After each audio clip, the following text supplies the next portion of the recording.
It's great to speak with you today, Julian, and I look forward to hearing your views on the topic of change management in the supply chain. Can you start by providing an introduction of yourself? Well, my name is Julian Blumenthal, and I've been very much involved with supply chains, logistics, and transportation my entire career. What attracted me to the career is I like to organize things. I like to work with people. I worked for a long time for a salt company, Morton Salt. What's unique about Morton Salt is that they have a wide variety of customers because a wide variety of people and organizations buy salt. So I dealt with the smallest retailers and the largest retailers. I dealt with large industries and small industries. I dealt with small governments and national governments. So it was a very, very inclusive and very interesting aspect of my career. Much of my work there was on truck transportation, but I also was involved with air, rail, inland water, international water shipments, and partial shipments. My success was really based on the fact that I love to problem solve and like to respond to resolve the logistics problems, and I'm really good at emphasizing understand what the customer issues are. Thank you. My first question is, what is change management? Well, change management is the way you handle the major change in the organizations. And I do want to emphasize the word major. Day-to-day changes really need to be part of the day-to-day processes.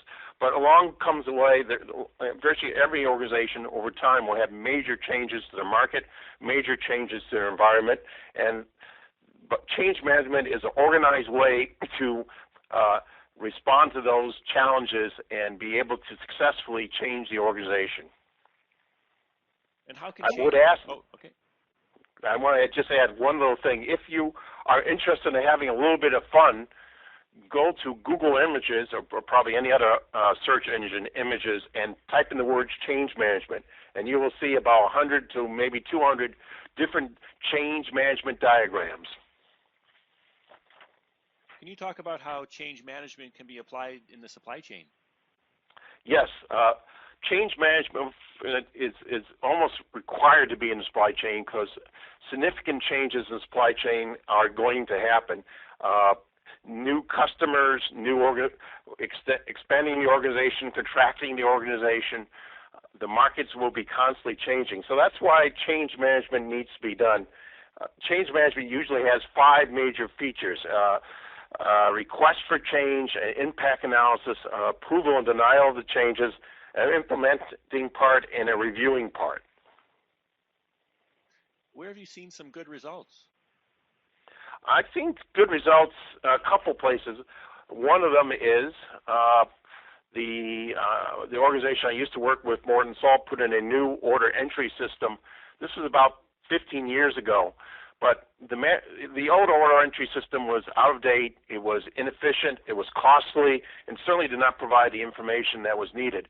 But management realized that if you make such a fundamental change to the organization, not only does it impact the information that top management receives, but customers are impacted, how your plants produce things are impacted, and right down almost to the bottom level. So they did not implement the change without spending the money to bring all levels of management to individual discussions to be able to resolve the process. The net result was that when the change was put in, almost all levels of the organization had change management champions. And that resolved the problems, encouraged people to make the changes and, in fact, do the changes enthusiastically. The organization was able to save significant money, was able, in addition to that, to have an improved process and improve information for management. So all the goals of the organization were met. Another organization which I was not a member of, which I would recommend also, that's very good at change management, is McCormick Spice. McCormick Spice has a whole procedure to put in when there's unexpected, significant changes in their management. And you can find you find that anywhere in the literature if you look it up in any of the search engines. They have a set group of people get together. They have a process very similar to the one I just mentioned, where they go through the process, figure out what needs to be done, and gets the help the organization make changes when there's shocks to it, so to speak.